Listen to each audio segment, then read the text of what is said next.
Yeah, too, I wanted to give major props to Mitch, like, thedrunkenmoogle.com, it catalogs and organizes, like, video game themed drink recipes, and I incorporate a lot of them into my own menu. And as far as customers wanting to try all the flavors, yeah, all the video game themed drinks in my bar, there's like Invincibility, Mario Star, indicating each one on the chalkboard menu. And one customer wanted to drink every single one on the menu. And it was this customer who coined the term Rainbow Road. So like, to drink every single video game themed cocktail on the menu, he said this is the Rainbow Road, and he actually went in reverse, so it was like mirror road.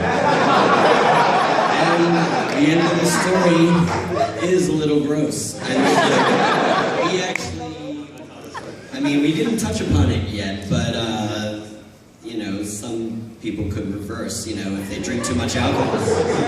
And I have great stories that I'm not telling as part of this panel. So they can get on cartridges and so on and so forth. But this guy who coined the term Rainbow Road, in fact, had the worst incident we've ever had in the bar when it comes to this sort of thing. Now I feel bad. I have a Rainbow Road cocktail on my menu. Not a reverse. Yeah, it's a rainbow in a glass. So that's far more palatable. Much more appealing. So I guess in Australia, like, we all just drink a lot. You know, everyone. I guess, you know, the standard drink, beer and whatever. We specifically actually created a video game cocktail bar. We're not like every other like dive bar on the corners and things like that. We kind of wanted to play against type to what the expectations of the people may have thought we were going to be. Like, even our dress code was like, you know, no shorts, no thongs. No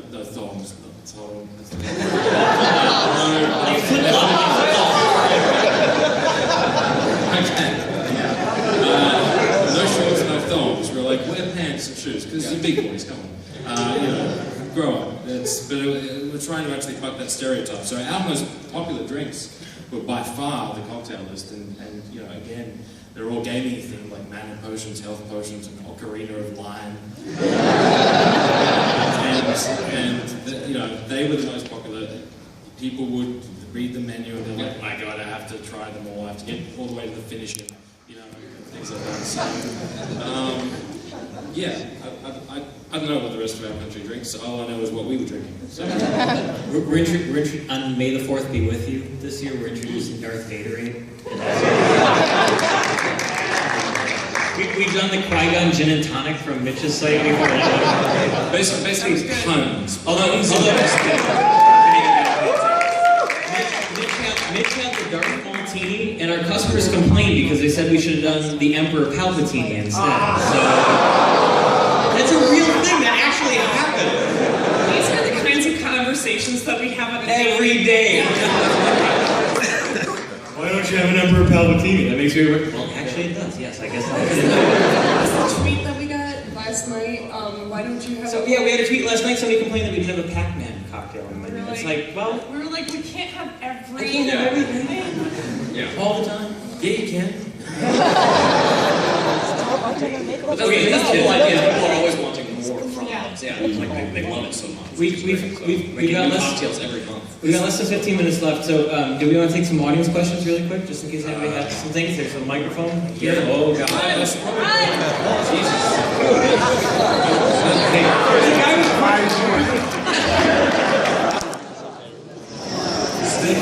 He's got a book, that's not fair. Also, for the record, I think we're all pretty nice people. I don't know, Young has very limited time, but the rest of us, I think, will be outside after. Yeah, it's fine. We'll stick around outside for a bit if everyone wants to stick up around with us, so that's fine. Yeah. But, by all means. I know he waited an hour and a half for this panel. Well, then shut up, take his question. I wrote it down. I'll try to keep it short because there's a lot of people. Right. Did every one of you start with your own money? And like, if someone doesn't have, a lot of capital, a lot of resources. How does one start a concept like this small and grow incrementally? Save. Yeah. Or a loan. Like it's Yeah. not. Why do you find it cheap?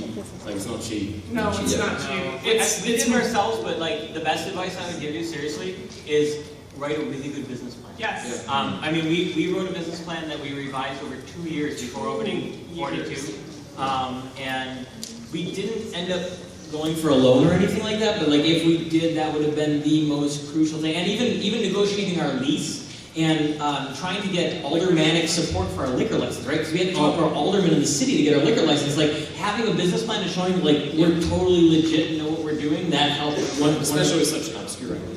One other thing, calculate it out, do the business plan, get your financials in place, go, this is how much I think it'll cost, and then double that. Yeah. I'm not even like joking or anything like that, like seriously, because there are so many just liquor license or license, there's so many things that are up in the air when it comes to actually doing a bar that you need that support. But especially if you don't have a lot of experience, you might not know, about everything that you need too. There might be a things lot of that come up where you're like, unexpected holy costs. shit, I didn't even know that was a thing. And then like it costs a lot of money. Yeah. And in your first year, a lot of things break, and I'm not just talking about the controllers, like I'm talking about ice machines, stoves, things like that. It's just, I don't know what it is. We have so many things that have gone wrong. We have an HVAC system. Matt looked really sad when you first said that. Ice machine? Yeah. Yeah, it had nothing to do with me, but a bar around the corner burned down because of an ice machine that short circuit. Sorry, that's why. Related to We're not trying to shoot you down. It's just we're trying to be completely honest. Business plan. Sounds so negative. I didn't want to voice it, but you asked. Bar burned down, but it recovered like in 3 days. Oh, there you go. It's fine. Ice machines, I have bad association with ice machines. Respawn. Thank you very much.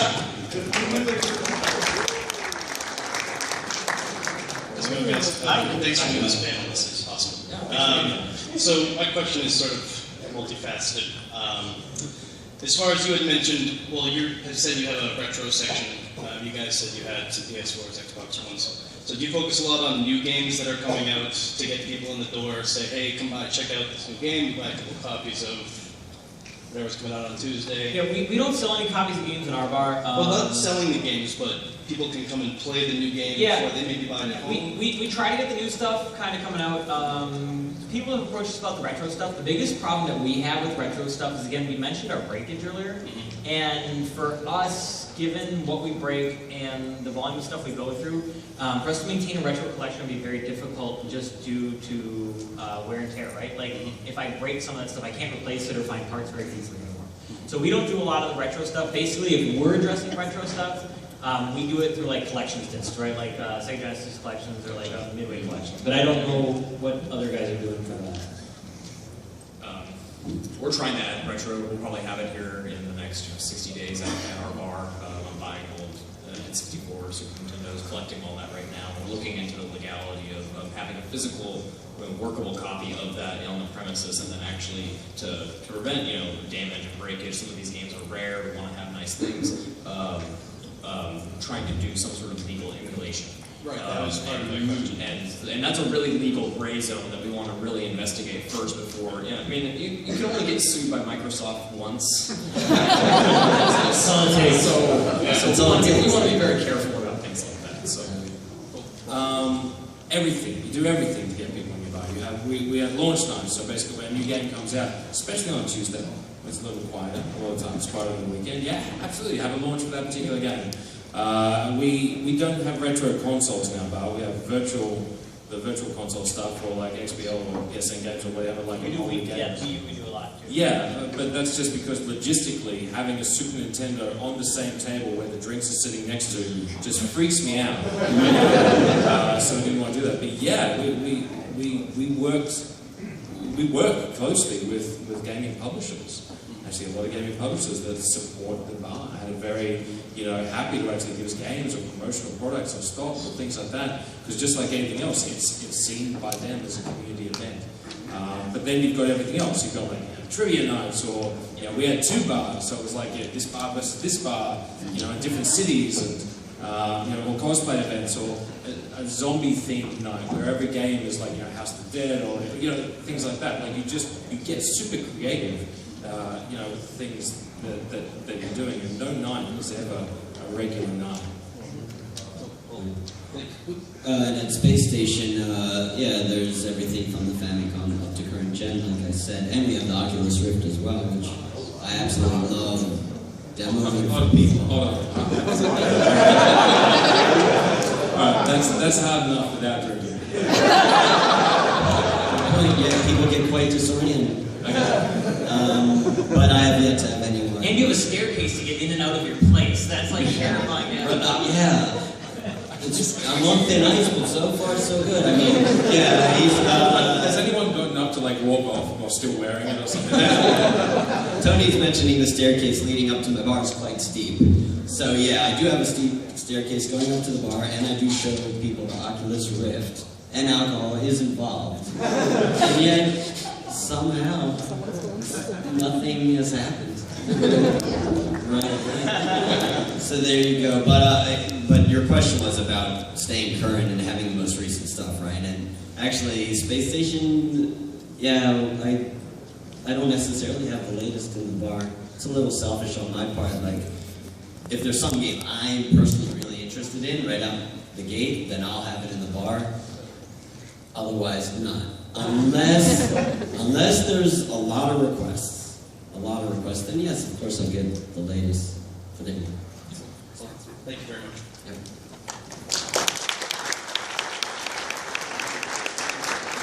Hi guys, so I am opening a barcade in Portland, Maine. It's past the point.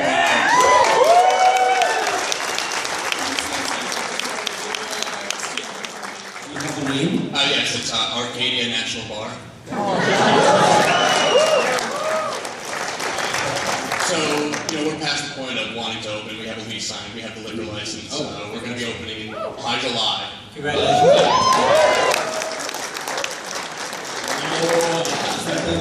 It's type in Maine? Yes, correct. Right on. So everybody is like really excited for it, but I want to know what should I be scared shitless about. Well, the biggest thing that I would say is that you have to recognize that the demographic that you're dealing with is so fucking passionate about everything that they do, right? And they want things executed in a very specific... And I tell people this all the time. So, like, if you're into comic books and video games, right?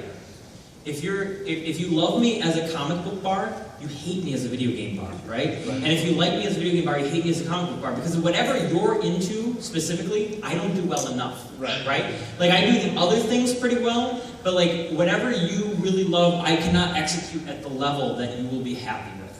And Get used to the phrase, you know what you should do?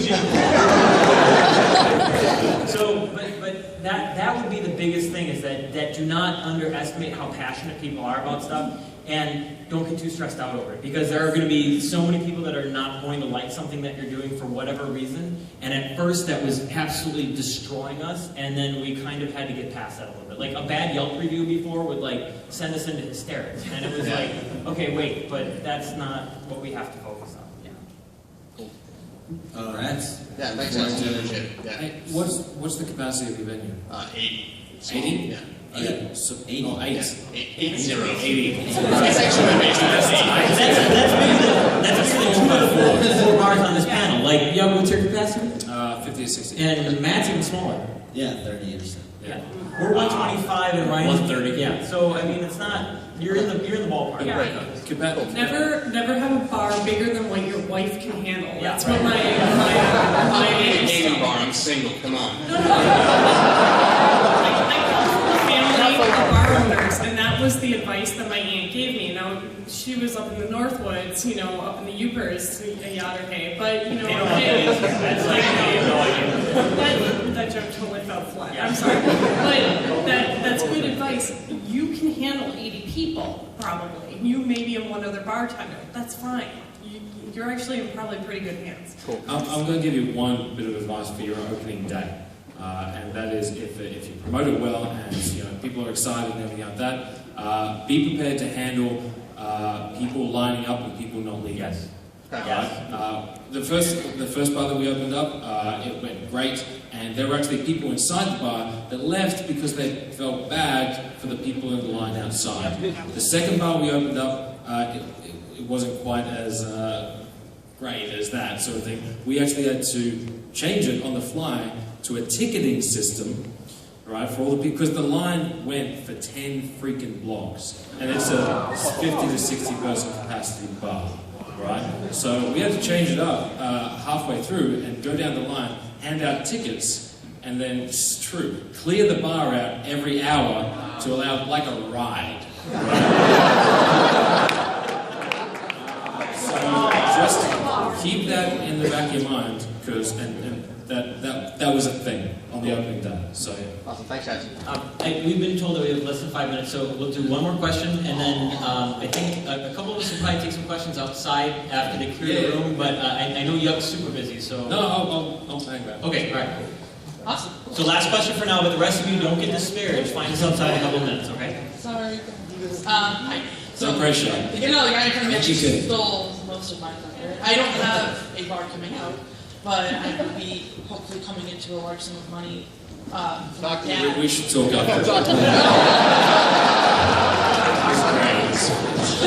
No, and my father has actually offered to invest in me and something in this venue, and I know that a couple friends and I have been talking about it for quite a while, actually. What is your opinion, the best road to go when there are already Geek Bars in the area? Because I live 40 minutes away from here, and there is a bar in Springfield, I believe, that's about 30 minutes away. So we were talking, you and I were talking about this earlier, but there's actually, and I don't want to be like, don't talk about Fight Club, right? But like, there's a Facebook group that we're all part of called the Geek Bars Alliance, right? And it's locked down, so don't try and join it. You're not going to get it. But I meant that as a whole, not you specifically. But we're all kind of known entities to each other, right? I mean, and there's a lot of bars worldwide that aren't in it, but there's about 30 members of this group, which represent about 20 different bars, right? So we kind of all know who each other are, and we tend to be pretty supportive of each other, right? Like exchanging ideas. I mean, we're up on this panel today with, obviously we're not demographically like super close to each other, right, geographically, but we all know each other and want to help, right? Like we're trying to share information with each other. We spent literally 45 minutes sitting out here before. We were like, shit, we have to say stuff for the panel, because we were just talking about like what we do every day and what the similarities are. So I don't know that I would be that intimidated by that, especially in an area like this, right? Like in Milwaukee's a little bit smaller community. Milwaukee's 300-something thousand people. In the metro area, it's like 1.5 million, right? But in an area like this, there's so many potential customers, right? So don't be intimidated by that. Write a really good business plan. I keep coming back to that, but that's like My dad's got degrees in business, Yeah, so rich plans. yeah, so do that. Focus on what you need to do and make friends with the other bar owner, right? Like, I mean, it's about fostering the community and working together in order to support this community, right? And as you can see from PAX, as you can see from this panel, people come out and support. Yeah, it comes down to if you're really passionate about something. Like I couldn't run a normal bar as much as I do, like I'm there every day, if it wasn't a video game bar, if I wasn't extremely passionate about it. If you're absolutely passionate about that thing, then do that thing and you'll be able to do it. You'll find other people that will support you. Awesome. We're happy to like provide, any advice or suggestions and things like that. That would be fantastic. I guess the other thing is like, I mean, there ain't that many geek/gamer bars in the world right now, and bars in general, like they're on every street corner. Yeah. So don't worry too much. I actually Like, just moved back from Japan. did Lived you? in there for a What year. part? Shizuoka. And they had no bars like that. But I had friends in Osaka, and I was like, oh, I'm going to go to this bar. Focus on being a really good bar. Yeah. Focus on being a good geek bar. Focus on being a good bar that also has geek stuff. Also, like, Yeah. any point of difference as well? Yeah. Like, I mean, we've all got... Differentiate we all yourself. have bars, but like... If they're a video game bar, be a All of GM us are top so- bar. all of us are- I was going to say, GameStop and video and computer gaming is kind of what I was Yeah. going You towards. say the nearest... We're similar, I but don't even have PCs. Yeah. Yeah, the PC, I mean, I have a lot of PC gamer friends, and they're like, we want somewhere to go, we can land, but drink a lot. So- Time. Do you Check guys out the have Shield PCs? thing in the No, video no. booth. PC gaming... Oh my god. I don't think anybody's panel was PC Gamer. No, No, no. it's... No, I'm pointing at it's just dangerous. Just one drink and That's $2,000 gone. Like, you know? No, I know. It's a big risk. I mean, I drink wine. At least keyboards are cheap to replace. So. But yeah, I don't. PC gaming is a big part of my background, but I don't have it in the bar because keyboard and mouse. Personally, I don't feel it fits the bar environment. But if you want to go ahead and try That's it, a point of difference. Yeah, she's the first one to do it. Seriously. Just mount it above where the drinks are kept. Screw that thing to the wall. We're out of time, so we're going to have to wrap this panel. So thank you all so much for coming.